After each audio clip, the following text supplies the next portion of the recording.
I love how you keep mentioning story. And it's in the ancient stories that these ideas already exist. The old sense is that when something is forgotten in the world, it doesn't disappear, it falls back into story. Just the way the basic energy of the world doesn't disappear, it falls back somewhere. And so we almost have to find ways to go back and be willing to stand in the darkness. And if you break not knowing down or learning down, we can only learn at the edge of what we know. Not knowing is the only legitimate step to knowing more than I already know. And so it's reteaching us, beginner's mind, if you want. But it's really challenging to the Western ego. Ever since the Enlightenment, trying to say we could create everything, we could fix everything. A little bit ironic in a way, because what did the Enlightenment lead to? But figuring out that the world was 84% dark matter, dark energy, and damn black holes. So the Enlightenment led to darkness. And the collapse of the worldview leads to darkness also. And so there's this kind of real return to the origins of knowledge and the ancient way that people used to be more reverent for the unknown and the unseen. And I think that's a real challenge to the modern world. In one of the stories that I was hearing you tell, you talk about the river Lethe, the river of forgetfulness. And it seems like we have heavy doses of this river of forgetfulness in many ways, sometimes in shot glasses, sometimes in giant gallon jugs, sometimes we're bathing in it.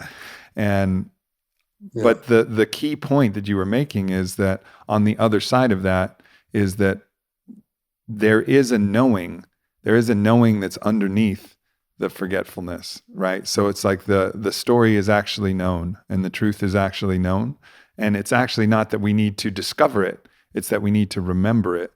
So I was hoping maybe you could dive into some of this myth, because I think it's very important and it helps remind us why we should have a little more faith, why we can have a little trust, because we're not waiting for something new. We're actually just trying to remember what we've forgotten. Well said, yes. So this is ancient Greek mythology also.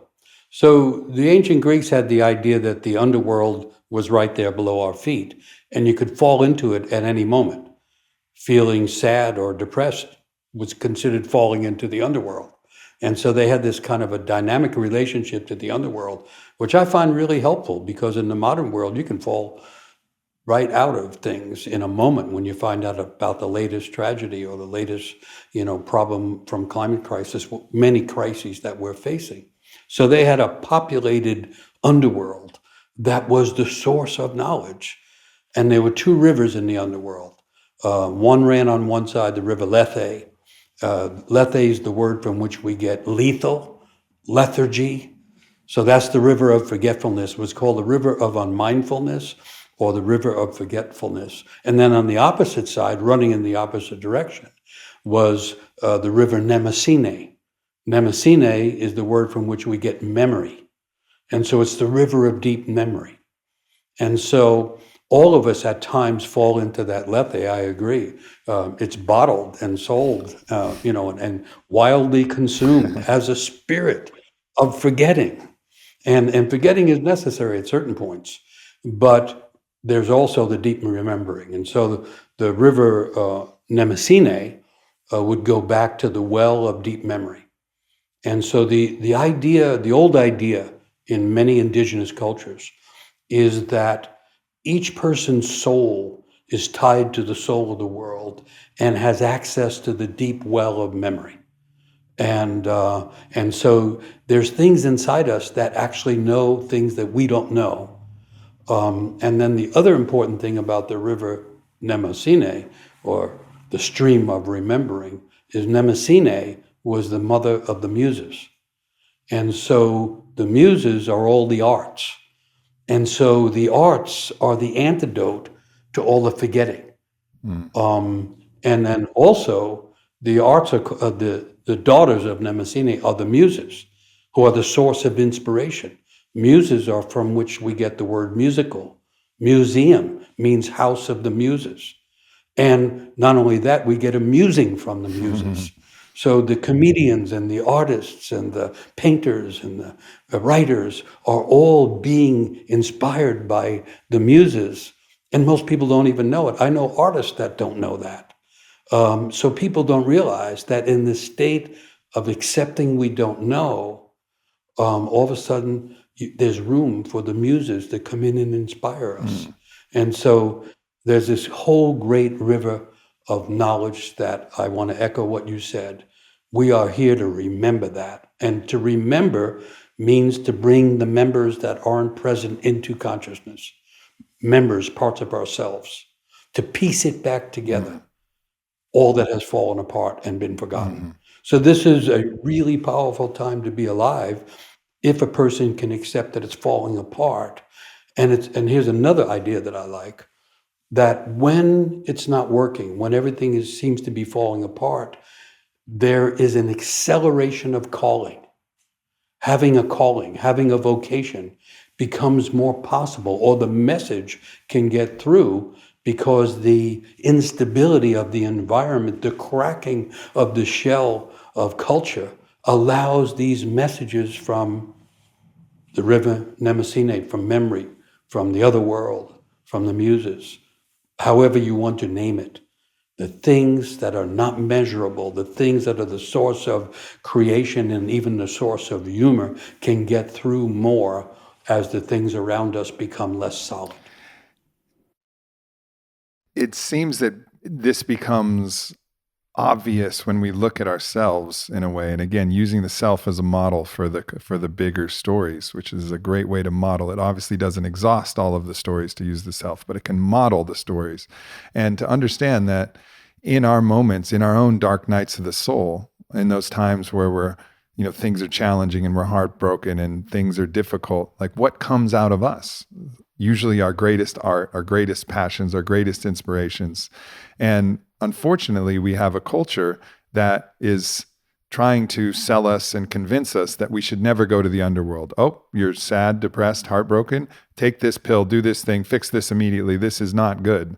Rather than this other story, which is, no. Like, this is normal.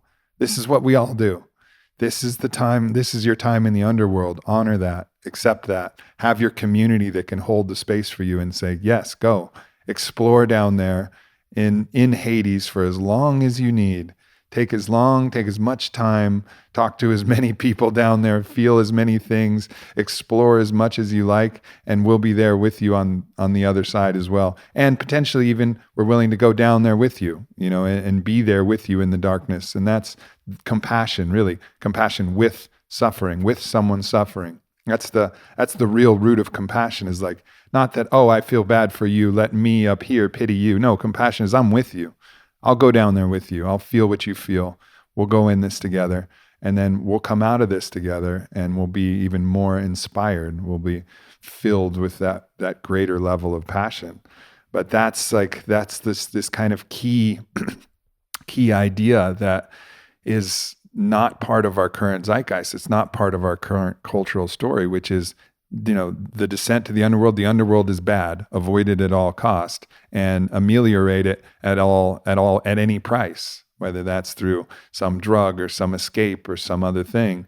And this ultimately creates problems because the cycle, the flow of nature can't actually flow the way that it was designed, which is like a waveform, descents down into the underworld, accelerating the heights back into, the upper worlds.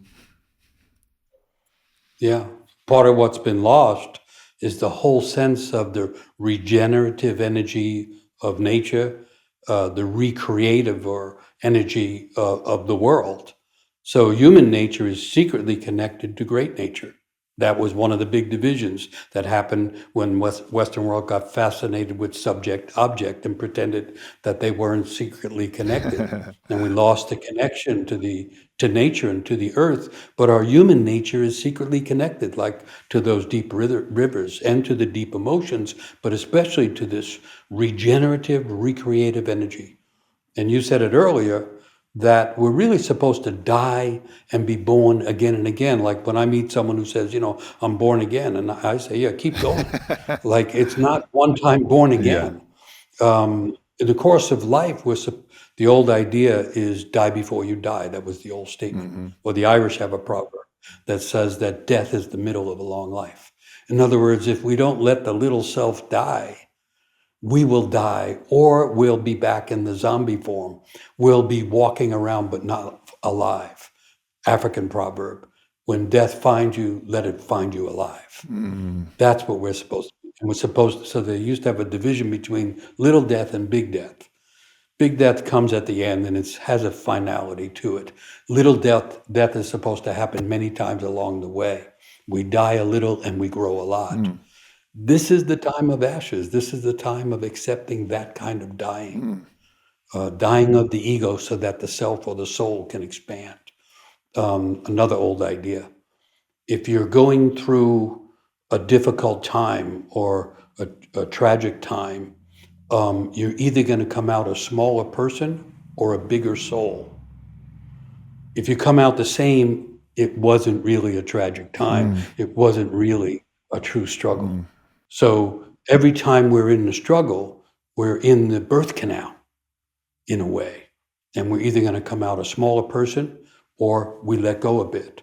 We allow that descent. We suffer the darkness. And there is something, according to the old stories, and I'm sticking with them, inside everyone that is really here to be reborn again and again. And so this is that time, and I really like how you're talking about it. Most people do not get it. There's a whole bunch, I call it like we're on the threshold.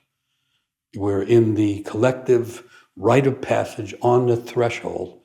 And some people are looking backwards, wanting to get back to what they thought was something back there, which really wasn't there anyway. But anyway, some people are looking back and other people are confused walking around on the threshold. And some people are looking forward, trying to get glimpses of where the paths might be. And the troubles in the world, from my perspective, are so big. They're called global nowadays. They're intractable and they're wildly complex. So there's no simple solution. There's no heroic move that makes it better. And it seems to me it's going to take a whole lot of people waking up to who they are inside. I call it finding the inner genius, because the genius, the word originally means the spirit you're born with, genius. The genius knows where we're supposed to be going. And when enough people realize I'm going to take the chance and follow my genius, some of those people will figure out how to invent medicines, and others know how to help heal rivers and reroot forests, and genius-like. Yeah. And it's going to take a whole bunch of genius activity from many, many people. It's not going to be a new idea. It's not going to be an election or something. From my perspective, that's going to allow this big transition to occur. Many people waking up to why they came into the world to begin with and taking a chance on living that out. And when that happens, it doesn't have to be coordinated completely. We don't have to agree. We can disagree. But if all the genius capacities are in play, you have innovation, you have invention, you have new kinds of healing, you have new ideas of how to create inclusive communities. And all of a sudden, from the bottom up, from the inside out, you get a change of human culture. And the next thing, someday, someone says, hey, I think we're in the new world.